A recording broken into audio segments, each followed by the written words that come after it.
Teachers often have to create assessments to assess comprehension outside their primary coding platform, like CodeHS.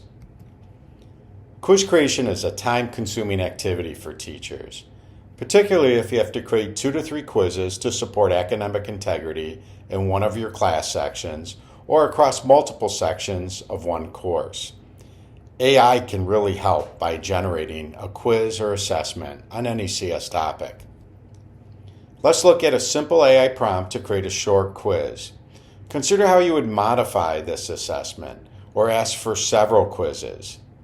Many online quiz solutions like Quizzes are adding this capability to their platforms.